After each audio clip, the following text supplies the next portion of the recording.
नमस्कार दोस्तों, आप सभी का स्वागत है एक बार फिर से। आज की बड़ी खबरें आपके लिए लेकर आए हैं, जहां पर जानेंगे राहुल ने साधा है केंद्र पर निशाना, कहा किसानों के सामने अंग्रेज नहीं टिक पाए तो मोदी कौन है। अजीत सिंह की किसानों को चेतावनी, आंदोलन की एकता को तोड़ने की साजिश कर रही है सरकार। वहीं जानेंगे मोदी और योगी की राम मंदिर में कोई भूमिका नहीं, बहती गंगा में हाथ धोना चाहती है बीजेपी। ये बड़ी खबर है दोस्तों। आगे जानेंगे संसद में आप नेता संजय सिंह ने लगाया बड़ा आरोप, देश की संपत्ति बेच रही है मोदी सरकार। बीजेपी पर अखिलेश यादव का तंज, कमान किसी के हाथ में और लगाम किसी के। जी हां दोस्तों, इसी प्रकार की तमाम बेहद बड़ी खबरें आप तक पहुंचाएंगे। बस आप हमारे साथ इस वीडियो के अंत तक बने रहिए, एक एक करके सभी बड़ी खबरें जान लेते हैं। वहीं दोस्तों, अगर आप लोग भी किसानों द्वारा किए जा रहे आंदोलन का समर्थन करते हैं और एमएसपी पर कानून बनाए जाने की मांग को सही मानते हैं तो वीडियो को लाइक करके, चैनल को सब्सक्राइब करके, पास ही बने घंटी के आइकन को दबाना मत भूलिएगा। तो दोस्तों, जो बड़ी खबर है पहले जान लेते हैं। राहुल ने साधा केंद्र पर निशाना, कहा किसानों के सामने अंग्रेज नहीं टिक पाए तो मोदी कौन है। केंद्र के नए कृषि कानूनों के खिलाफ किसान आंदोलन की पृष्ठभूमि में पीएम मोदी पर प्रत्यक्ष निशाना साधते हुए कांग्रेस के वरिष्ठ नेता राहुल गांधी ने कहा कि वह अपने दोस्तों के लिए रास्ता साफ करना चाहते हैं। गांधी ने कहा कि जिस दिन ये कानून लागू हो गए, जो धंधा 40% लोगों का है, ये पूरा धंधा 2 लोगों के हाथों में चला जाएगा। वहीं राहुल गांधी ने प्रधानमंत्री पर कटाक्ष करते हुए कहा कि देश के किसान के सामने अंग्रेज नहीं टिक पाए तो नरेंद्र मोदी कौन है। साथ ही उन्होंने कहा कि आज नहीं तो कल केंद्र सरकार को इन कानूनों को वापस ही लेना पड़ेगा।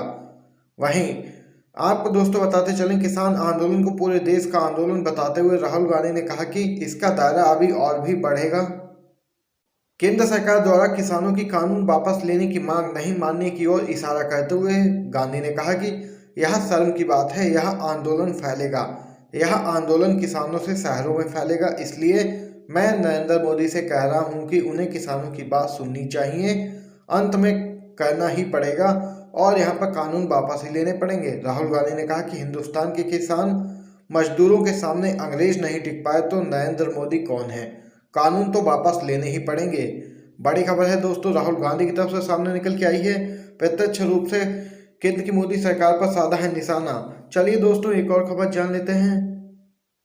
अक्टूबर तक आंदोलन वाले बयान पर राकेश टिकैत का यूटर्न, कहा अनिश्चित काल तक चलेगा आंदोलन। जी हां दोस्तों, केंद्र सरकार के कृषि कानूनों के खिलाफ पिछले 2 महीने से भी ज्यादा समय से दिल्ली की सीमाओं पर चल रहा विरोध प्रदर्शन लगातार अब भी जारी है। केंद्र सरकार पहले ही संकेत दे चुकी है कि वो इन कृषि कानूनों में कुछ संशोधन करने के लिए तो तैयार है, लेकिन कानून वापस नहीं होंगे। इसी बीच भारतीय किसान यूनियन के प्रवक्ता राकेश टिकैत ने ऐलान किया है कि जब तक सरकार मांगे नहीं मानती, किसानों का आंदोलन अनिश्चित काल के लिए चलता रहेगा, क्योंकि आंदोलन के समय को लेकर अभी तक कोई भी फैसला नहीं लिया गया है। वहीं दोस्तों, इसी के साथ अगली खबर जानते हैं। मोदी और योगी की राम मंदिर में कोई भी भूमिका नहीं, बहती गंगा में हाथ धोना चाहती है बीजेपी। आपको दोस्तों बताते चलें, गोवर्धन पीठाधीश्वर जगत गुरु शंकराचार्य स्वामी निश्चलानंद सरस्वती ने कहा कि भारतीय जनता पार्टी राम मंदिर निर्माण का राजनीतिक श्रेय लेना चाह रही है। शंकराचार्य ने कहा कि केंद्र में भारतीय जनता पार्टी का शासन है, उन्हें विश्व हिंदू परिषद और राष्ट्रीय स्वयंसेवक संघ यानी कि आरएसएस का भी बल प्राप्त है। इस अवसर का वह अयोध्या में श्री राम मंदिर निर्माण का श्रेय प्राप्त करना चाहते हैं। उन्होंने कहा कि प्रधानमंत्री नरेंद्र मोदी और उत्तर प्रदेश के मुख्यमंत्री योगी आदित्यनाथ की राम मंदिर को लेकर कोई भी भूमिका नहीं रही है। वहीं उन्होंने कहा है, लेकिन जब शासन तंत्र है तो बहती गंगा में हाथ धोने से कौन चूकेगा भला। तो देख सकते हैं दोस्तों, यहाँ पर यह बड़ी खबर सामने निकल के आई है। अगर आप लोग भी स्वामी निश्चलानंद की इस बात का समर्थन करते हैं तो वीडियो को लाइक करके कमेंट बॉक्स में कमेंट जरूर कीजिए, बीजेपी हटाओ देश बचाओ। वहीं दोस्तों, अगली खबर की तरफ चलते हैं। नरेंद्र तोमर बोले किसान आंदोलन के दौरान हुई मौतों से संबंधित कोई भी रिकॉर्ड नहीं है। जी हां दोस्तों, केंद्र सरकार ने बीते शुक्रवार को कहा कि 3 नए कृषि कानूनों के खिलाफ जारी किसान आंदोलन के दौरान हुई किसानों की मौत से संबंधित कोई भी रिकॉर्ड कृषि मंत्रालय के पास नहीं है। केंद्रीय कृषि एवं किसान कल्याण मंत्री नरेंद्र सिंह तोमर ने राज्यसभा में एक सवाल के लिखित जवाब में यह भी बताया कि सरकार और किसान संगठनों के बीच 11 दौर की वार्ता हुई, लेकिन इस दौरान कभी भी किसान संगठन कृषि कानूनों पर चर्चा करने को सहमत नहीं हुए, बल्कि इन्हें वापस लेने की मांग पर अड़े रहे। तो देख सकते हैं दोस्तों, किसान आंदोलन के दौरान अब तक कितने किसानों की मौत हुई है, इसका रिकॉर्ड भी केंद्र सरकार के पास नहीं है। ये जानकारी खुद कृषि मंत्री नरेंद्र सिंह तोमर ने सदन में दी है। वहीं अगली खबर की तरफ चलते हैं दोस्तों। राहुल गांधी ने राजस्थान में लगाई किसान महापंचायत, बोले रद्द करवाकर ही मानेंगे विवादित कानून। दोस्तों आपको बताते चले, केंद्र सरकार के विवादित कृषि कानूनों के खिलाफ जारी किसानों के आंदोलन के समर्थन में कांग्रेस नेता राहुल गांधी ने 2 दिवसीय दौरे पर राजस्थान पहुंचकर किसान महापंचायत में हिस्सा लिया। वहीं आपको दोस्तों आगे बता दें कि वहीं महापंचायत में उमड़े विशाल जनसमूह को संबोधित करते हुए राहुल गांधी ने कहा कि मोदी जी कहते हैं कि हम किसानों के साथ बात करना चाहते हैं। आप क्या बात करना चाहते हैं? कृषि कानूनों को निरस्त करें, उसके बाद किसान आपके साथ बात करेंगे। आप उनकी जमीन भविष्य को छीन रहे हैं और ऐसे में आप कहते हैं कि उनसे बात करना चाहते हैं। पहले कानून वापस लें, फिर ही बात करें। वहीं किसान महापंचायत को संबोधित करते हुए राहुल गांधी ने कृषि कानूनों को लाने के पीछे का मकसद भी समझाया। उन्होंने कहा कि आपके लिए जो ये 3 कानून लाए गए हैं, मोदी जी इन्हें क्यों ला रहे हैं, इनका क्या लक्ष्य है, इसे मैं आपको समझाऊंगा। राहुल गांधी ने कहा कि कृषि दुनिया का सबसे बड़ा व्यवसाय है, क्योंकि इससे करोड़ों लोगों को भोजन मिलता है। भारत की 40% जनता इससे व्यापार को चलाती है। कांग्रेस की हमेशा से कोशिश रही है कि कृषि किसी एक के हाथ में ना जाए। आज़ादी के बाद से यही हमारा लक्ष्य भी रहा है कि इसमें 40% लोगों की भागीदारी रहे, लेकिन इन कानूनों में इसका ठीक उलट हो रहा है। राहुल गांधी ने कहा है कि इस सरकार का लक्ष्य है कि 40% लोगों का व्यापार केवल 2 से 3 लोगों के हाथ में चला जाए।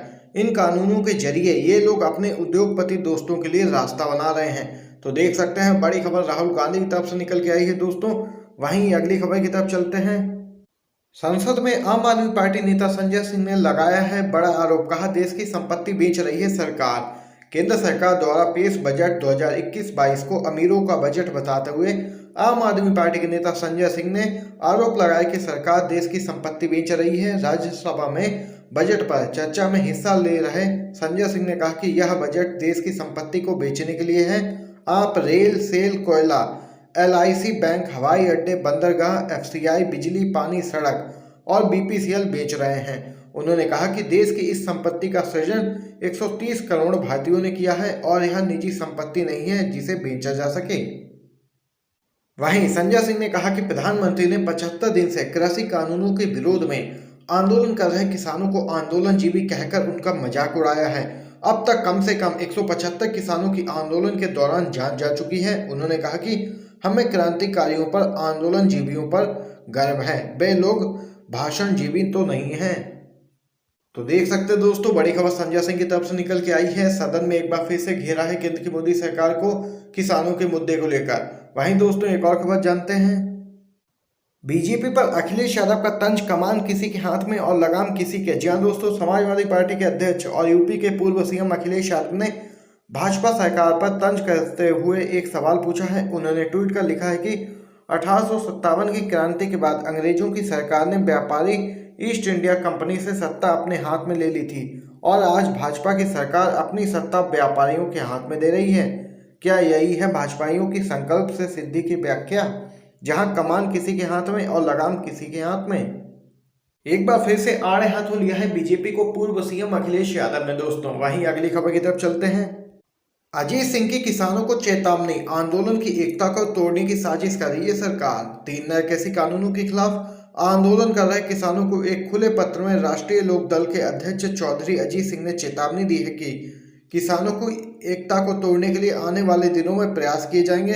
उन्होंने किसानों से इस तरह के प्रयासों से सावधान रहने के लिए कहा है। पत्र में अजीत सिंह ने लिखा है कि किसानों को आतंकवादी और अब आंदोलनजीवी बताया जा रहा है, जो कि बेहद ही आपत्तिजनक है। उन्होंने कहा कि हमें अपनी युवा पीढ़ी को किसानों के आंदोलन से जुड़े इतिहास से परिचित रखने की जरूरत है। मैं और मेरी पार्टी RLD का हर कार्यकर्ता किसानों के साथ है और भविष्य में भी आपके साथ रहेगा। अजीत सिंह ने आगे कहा है कि हमने सड़कों से संसद तक किसानों के कल्याण के लिए लड़ाई लड़ी है और अब भी हम किसानों के साथ खड़े हैं। तो देख सकते हैं दोस्तों, चौधरी अजीत सिंह की तरफ से बड़ी खबर सामने निकल के आई है। एक और खबर जानते हैं। मल्लिकार्जुन खड़गे होंगे राज्यसभा में नए नेता प्रतिपक्ष, गुलाम नबी आजाद की लेंगे जगह। कांग्रेस के वरिष्ठ नेता मल्लिकार्जुन खड़गे राज्यसभा में नए नेता प्रतिपक्ष होंगे। पार्टी सूत्रों ने बताया कि कांग्रेस ने राज्यसभा के सभापति M वेंकैया नायडू को यह भी सूचित किया है कि खड़गे नेता प्रतिपक्ष होंगे। खड़गे गुलाम नबी आज़ाद का स्थान लेंगे, जिनका राज्यसभा सदस्य का कार्यकाल 15 फरवरी को खत्म हो रहा है। आज़ाद जम्मू कश्मीर से राज्यसभा के सदस्य हैं। जम्मू कश्मीर में अनुच्छेद 370 के अधिकतर प्रावधान हटाए जाने और इसके केंद्र शासित प्रदेश बनाए जाने के बाद से वहां विधानसभा अस्तित्व में नहीं है। तो देख सकते हैं दोस्तों, वहीं कर्नाटक से ताल्लुक रखने वाले दलित नेता खड़गे 2014 से 19 के बीच लोकसभा में कांग्रेस के नेता भी रह चुके हैं। आज की सभी बड़ी खबरें और मुख्य समाचार दोस्तों आप तक पहुंचाए हैं HRI न्यूज़ के माध्यम से। अगर आपको वीडियो पसंद आया है तो हमारे चैनल को सब्सक्राइब करके बेल के आइकन को दबाना मत भूलिएगा और इस वीडियो को ज़्यादा से ज़्यादा अपने